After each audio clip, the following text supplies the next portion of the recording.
Hello दोस्तों, आप लोग कैसे हैं। हम लोग रस को पढ़ रहे थे, जिसमें से हम लोग श्रृंगार रस, हास्य रस, वीर रस और अभी जो पिछली वीडियो में पढ़े थे रौद्र रस, उसको हमने पढ़ करके खत्म कर दिया था। अगला जो रस है उस रस का नाम है करुण रस। क्या नाम है? करुण रस नाम है। ठीक है ना। करुण रस का स्थायी भाव आप लोग बताइए क्या होता है। करुण का अस्थाई भाव बताइए क्या होता है। करुण का अस्थाई भाव शोक होता है। क्या होता है? शोक होता है या करुणा होता है। ठीक है ना। चलिए, करुण से प्राय दुख भी होता है ना। करुण मतलब दुख। अच्छा, हमें दुख होता कब है? कब होता है हमको दुख? जब धन संपदा नष्ट हो जाए। धन संपदा का नष्ट होना, प्रिय व्यक्ति का निधन हो जाए, प्रिय वस्तु का नष्ट होना, है ना। जब हमारी कोई प्रिय वस्तु नष्ट हो जाए या हमारे किसी ऐसे व्यक्ति का निधन हो जाए जिसको हम बहुत ज्यादा मानते जानते हो, या फिर कोई हमारी धन संपदा जो है वो नष्ट हो जाए, तो हमें दुख का भाव उत्पन्न होता है। ठीक है ना। यही क्या है, जब हमें दुख होगा यही भाव शोक कहलाएगा। क्या कहलाएगा? शोक। हमारे मन पर बहुत दिनों तक ये अस्थाई रहेगा, इसीलिए करुण रस का अस्थाई भाव शोक होता है। क्या होता है? शोक होता है। आइए हम लोग परिभाषा देख लेते हैं।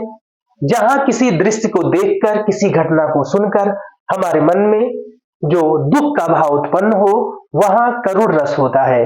जहां किसी दृश्य को देख करके अथवा किसी घटना को सुन करके हमारे मन में दुख का भाव उत्पन्न होता है, उसको हम क्या कहते हैं? उसको हम करुण रस कहते हैं। क्या कहते हैं? उसको करुण रस कहते हैं। उदाहरण क्या है? बहुत ही प्यारा सा उदाहरण है ये।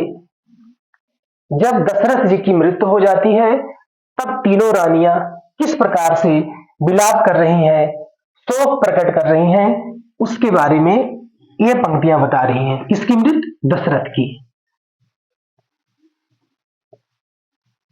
दशरथ की मृत्यु पर,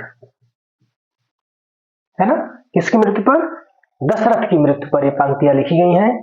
शोक बिकल सब रोम ही रानी, रूपशील बल तेज बखानी, करहि विलाप अनेक प्रकारा, परहि भूमितल बारहि बारा। आप लोगों ने जब रामायण पढ़ी होगी तो इस चीज को आपने जरूर पढ़ा होगा, है ना। चलिए, इसको थोड़ा हम गायन के माध्यम से आपको बताते हैं। हो शोक बिकल सब रोहि रानी, रूपशील बल तेज बखानी, गिरहि भूमि तल बारहि करहि विलाप अनेक प्रकारा, परहि भूमि तल बारहि बारा। राम सिया राम जय जय राम, है ना। बहुत अच्छा उदाहरण है।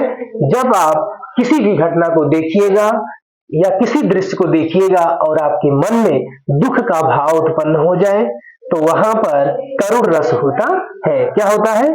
करुण रस होता है। अब आप देख रहे हैं तीनों रानियां राजा दशरथ की मृत्यु पर रो रही हैं। सभी रानियां रो रही हैं। क्या बखान करके? रूपशील, उनका रूप, उनकी शीलता, उनका बल, यही ना सब चीजें बता रही हैं। कितने वो अच्छे थे, कितना उनके अंदर बल था, और अनेक प्रकार से वो लोग विलाप कर रही हैं और इतना रो रही हैं कि बार बार जमीन पर गिर जा रही है ना, बेहोश होकर के, मूर्छित होकर के जमीन पर गिर जा रही हैं। तो मुझे आशा है और विश्वास है आप लोगों ने करुण रस को बहुत अच्छे तरीके से समझा है। अगली बार पुनः हम रस को लेकर के अगला भाग 10 का जो है उसको लेकर के आएंगे। तब तक के लिए आपका बहुत बहुत धन्यवाद हमसे जुड़े रहने के लिए। आपको यह वीडियो कैसा लगा इसको जरूर कमेंट करके बताएं। पहली बार जुड़े हैं चैनल पे तो सब्सक्राइब करिए जरूर चैनल को, और अगर आप पहले से जुड़े हैं तो और ग्रुप में शेयर करें ताकि और लोग लाभ पा सकें। तब तक के लिए आपका बहुत बहुत धन्यवाद, बहुत बहुत धन्यवाद। नमस्कार, जय हिंद, जय भारत।